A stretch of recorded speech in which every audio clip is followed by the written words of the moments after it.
Welcome to the introduction video for the Dropbox feature in Desire to Learn, brought to you by UWM's Learning Technology Center. In this video, you'll be introduced to using the Dropbox tool in D2L. The Dropbox is a way to electronically imitate the folder on your Office store as a place where students can turn in assignments.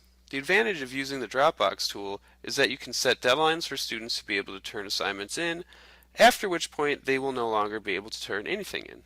This eliminates any potential questions on whether or not something was turned in before it was due or not. Additionally, using the Dropbox allows students to turn assignments in 24 hours a day, 7 days a week, during the time that the Dropbox folder is open. To access the D2L Dropbox, click on Dropbox in the navigation bar on your course site. To create a new Dropbox, click on the blue New Folder button. When you create a new folder, you will see a screen that has category and grade items. Categories are a way for you to divide up your Dropbox folders depending on how they are used. For example, you could have a category called Short Papers if you have several short papers, and a category called Self-Assessments if you have students turn in reflections on their work. For grade items, you can choose to tie a Dropbox item into an already made grade item, or you can create a new item in the gradebook from your Dropbox right now. Put a number in out of. So for example, if assignment 1 that we're working on here is out of 10 points, we'll enter a 10. You then have the option of using a rubric,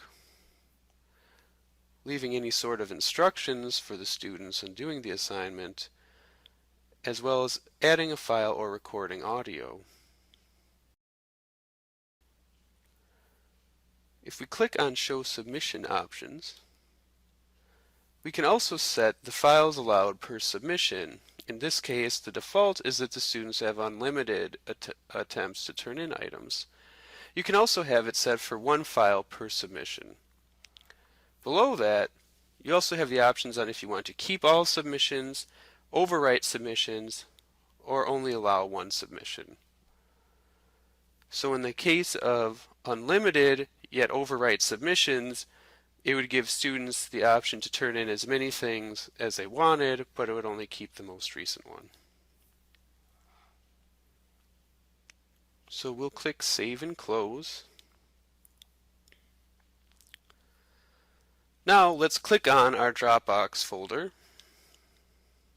When you go into your Dropbox folder, you can see that there are buttons at the top of the screen that will allow you to edit the folder and email users without submissions.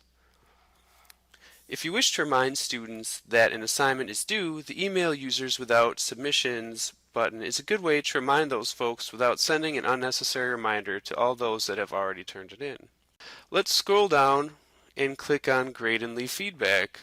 Here you can open the assignment if it is in Word or PDF format and give feedback on the right.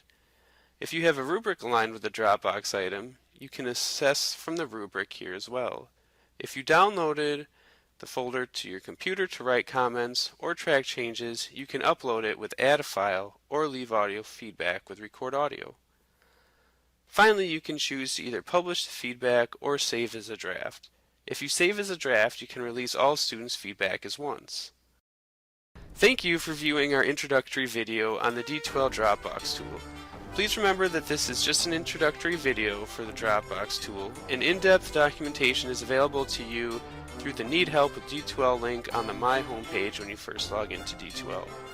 If you have any questions about the Dropbox or any other D2L tool, please contact UWM's Learning Technology Center at ltc@uwm.edu or via phone at 414-229-4319.